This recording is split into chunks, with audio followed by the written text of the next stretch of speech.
Greetings. I want to talk to you about CTRL-Labs and the novel breakthrough work we're doing on a new kind of neural interface.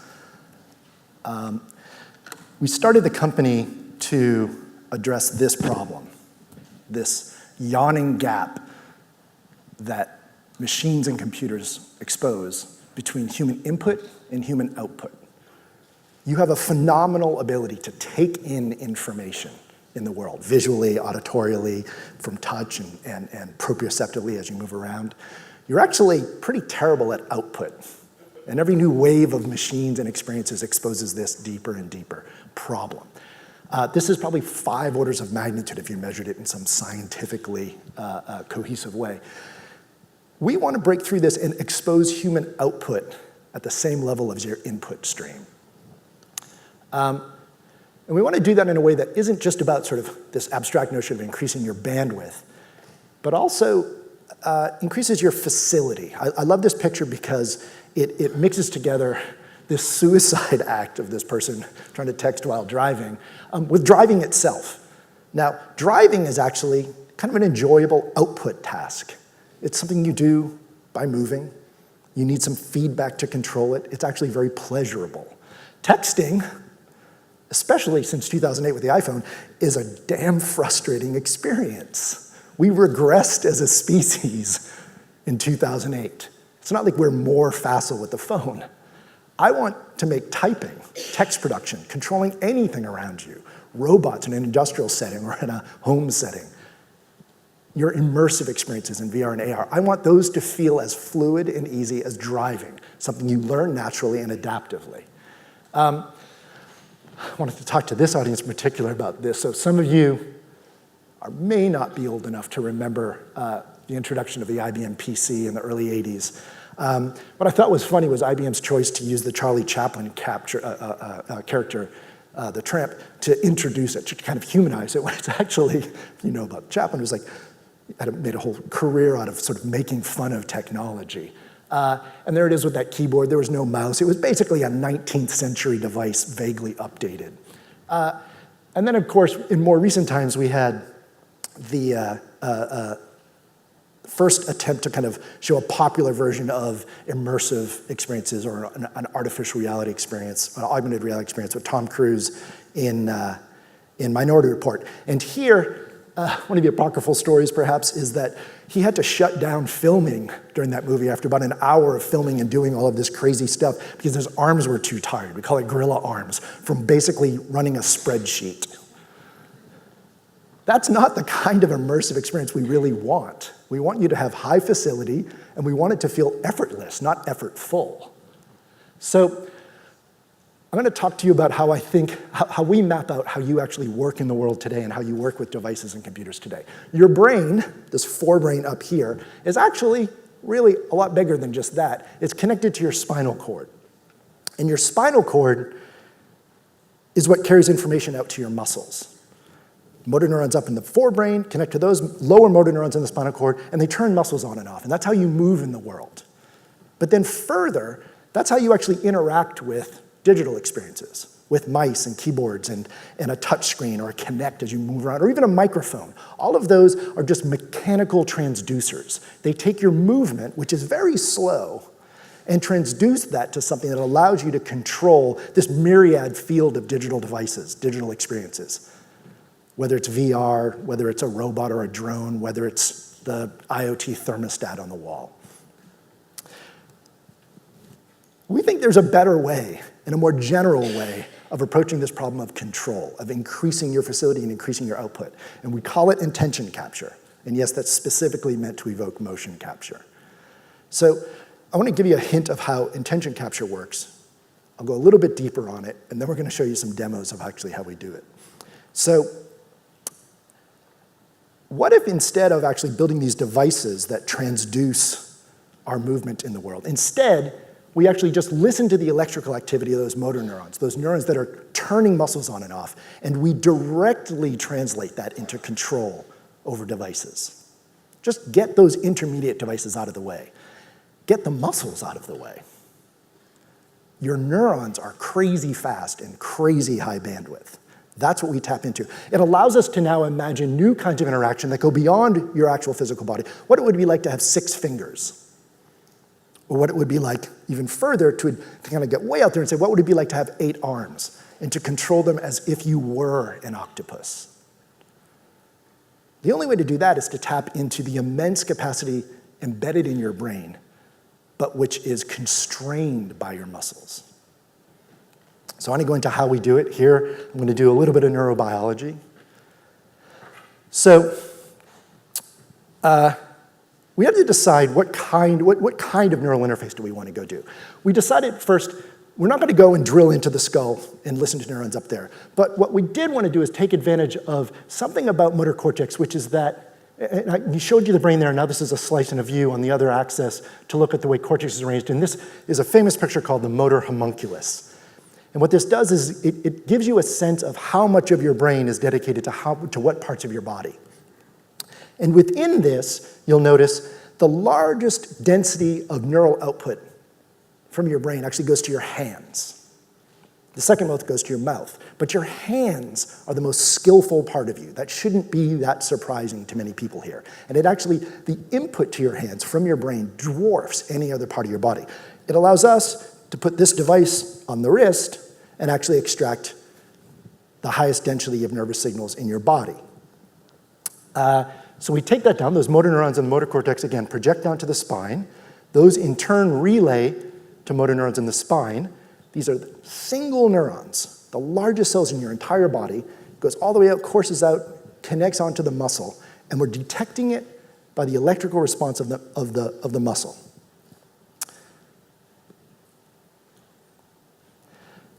And what we do is we have this array of electrodes here, and we're able to deconvolve this very complex mixed signal into the component signals, which are the individual activity of individual muscles. And from that, we basically get a map of anything you would normally do in the world, whether that's typing on a keyboard, swiping on a phone, moving a mouse around. That's all done by some combination of actions of individual muscles in the hand. There happen to be 14 in the arm that control your hand. Well, that's kind of interesting, but that just allows us to effectively virtually recreate everything you do today in the world. What we really want to do is go a little bit deeper. Inside the muscle are actually connections from hundreds of motor neurons, and this is the neurobiology I was warning you about. So when you actually go into the spinal cord, you'll notice there are these 3 motor neurons in the spinal cord, and they're connected to the muscle, this single muscle. And actually, there's fibers in the muscle that receive input from a single motor neuron, these red ones, the blue ones, the purple ones. That collection is called a motor unit. Whenever a motor neuron is active in the spinal cord, it sends off something called an action potential. It's the 0 and 1 of the nervous system. It's how the code is generated. Whenever that 0 or 1 is sent from the spinal cord, that cluster of muscle fibers all respond at the exact same time. And with very clever signal processing, and ML algorithms, we're able to actually separate out not just muscle from muscle, but neuron from neuron. So that now I no longer have to think about my muscles controlling my hand. I can now think about hundreds of neurons reassigned to control anything.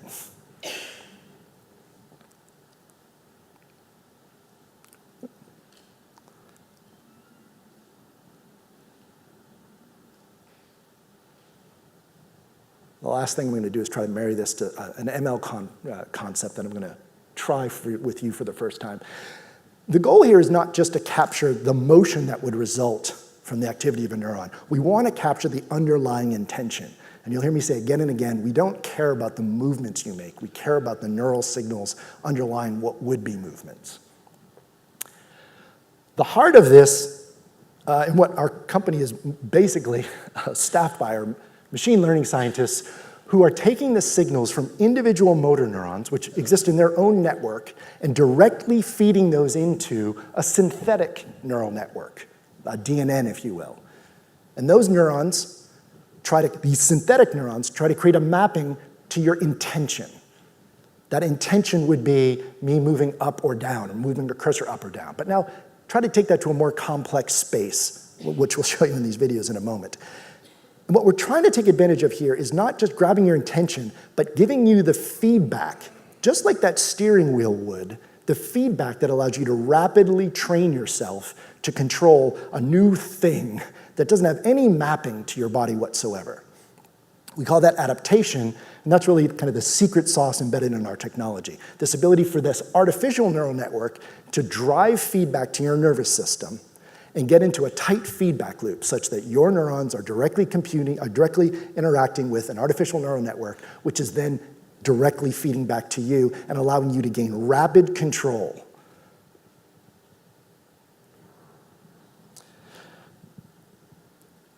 So we say that intention capture allows us to decode the activity of real neurons, your motor neurons, using digital neurons. We have two different kinds of control we talk about. We talk about myocontrol and then neurocontrol. Myocontrol is when you're moving. Neurocontrol could be when you're moving, but it's really just the activity of your neurons. Myocontrol allows us to redo anything you would today virtually. Type, move a mouse, move a joystick, drive a car. Neurocontrol allows us to be an octopus. So we say that myocontrol is how we derive meaning from movement. So I'm going to show you now the demo part of this talk. And the first thing I'm going to do is show you our ability just from muscle mapping, how we can create a virtual hand. And what I want you to focus on isn't just that we can do like a gesture recognizer, is the hand open or closed, but the full continuous motion of the hand. This is a comically difficult problem. And it's really, like I said, the full dynamic range of motion, individuation of fingers, et cetera. You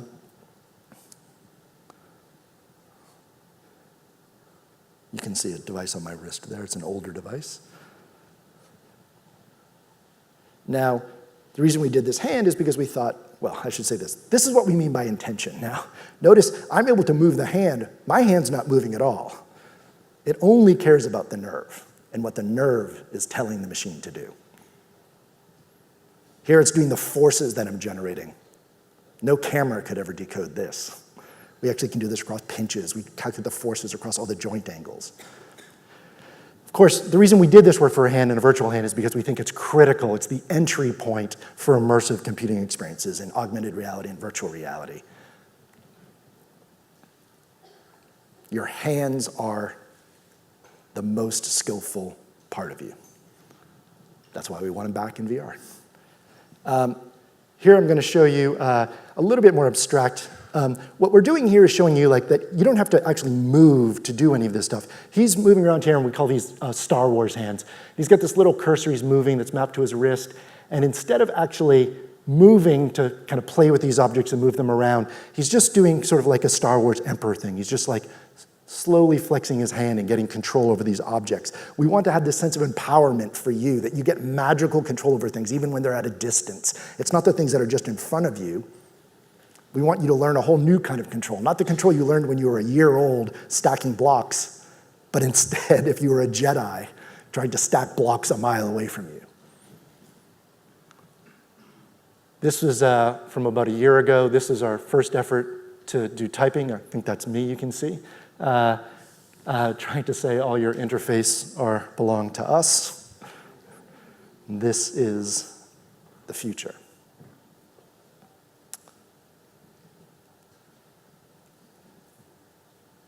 Now, that were examples of some myocontrol, where we're mapping that out to muscles, and not just the movements, but the tensions that go into the muscles. This thing that we really never leverage in computing experiences today. Here we're doing something way more abstract. I don't know if the sound can be brought up on the presentation, but if it can, please bring it up. So here, this is my co-founder, Patrick Kaifosh, another Columbia neuroscientist, and he's not moving. You have to trust me that there's a band on his wrist right there, but he's playing Asteroids on a phone, the old arcade game Asteroids. This is a game that has 2.5 degrees of freedom. You have to push buttons, you have to fly around, change the thrust vectors, move left and right at different speeds, and he has full control and he's not moving. He spent about 60 seconds training the machine. I want to emphasize this. This is not you learning how to control. This is you telling a machine how you want to control it. And that is the fundamental thing we've screwed up for the last century in our interactions with machines. constantly improving the machines and asking us to learn them, not the other way around. Neurocontrol starts at the premise that you train a machine. I think this is exotic, and if your minds are not blown by that and a person not moving, I will tell you, sometimes this is the worst technology in the world to demo because it's just a video of a person not moving. But that should be the ultimate goal. This is our work to map this to different robotics, and here's the first biomimetic one, and then I'll show you an abstract one after this. This is Adam Behrensweig, also a Columbia scientist, and doing a little hexapod and mapping it for full continuous control over these things. Now the nice thing here is, again, you can move that hexapod. You can move a hexapod with just a joystick, but why would you do that? What you really want to do is do all 6 fingers, but you only have 5. Well, that's where neurocontrol comes through. We can solve that problem somewhat trivially. This is him taking care of himself, as he should, with a 7 degree of freedom, $50,000 Canova arm as a back scratcher.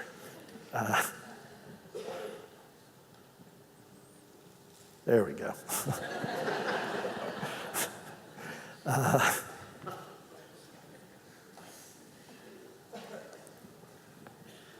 And the next one, this is just a little continuation of that, where he's doing object manipulations. And you can think of this as, how would you train a robot to do something? One of the hottest topics in robotics is pick and place, and one of the hotter topics is actually having them imitate humans and learn from humans about how to do things. Here, we're mixing biomimetic action, the movements that he's doing, with things that are more synthetic. Remember, that thing has like a 360-degree rotation across each joint. A human body can't do that. He can still control it through all of those motions because of neurocontrol. Because we're not trying to just map to what your hand is doing, we do a mapping to what your neurons do, and we basically don't care about this little device at the end of your arm. We care about what your neurons are doing. I want you to imagine for a second where we're going with this technology. Obviously, we'd like it to be something that just follows you around all day. It's just part of you, integrated into you, or onto you, I should say. The goal is for you to be the universal controller, not to have a universal controller. I want you to imagine like your phone just being a dumb screen as opposed to something you have to actually do something to, but where you have incredibly fine control over everything it's potentially capable of doing. It would be nice to actually write something on a phone rather than jot down a 10-word message because I've run out of steam.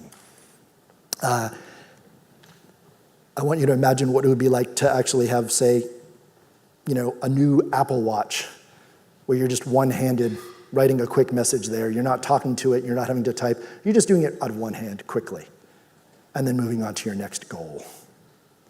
This should be always available. The keyboard should be you. You shouldn't have to go learn 52 different keyboards. I will tell you that typing thing that we showed you earlier is actually really fun. It was crazy to have it, experience it the first time. And it really feels like it's your personal keyboard, like something you've never experienced before. We imagine, I said we imagine a new kind of productivity application. Imagine an architect working in AutoCAD, but instead of going to the palette sequentially to pick different interactions, instead they're blending all kinds of modalities together, the color picker and a rotation scheme all at the same time and simultaneously with full high fidelity control. I think this has enormous implications both for productivity, but also just the joy of work, making it human-centric. So, I'll leave you with this. I'd ask you, what would you do? What would you dream about if you had more control? More control over devices, where you didn't submit to them, but they submitted to you. We're CTRL-Labs. I would be remiss if I didn't mention that we are actually shipping this technology to developers in January. You should go to our site and sign up for a developer kit if you are super interested in it. If you're a student, you should submit a job application. We are recruiting aggressively. We're a company of 45 people. We are very well funded. We are looking for the best machine learning, neuroscience, and design thinkers in the world. Thanks much.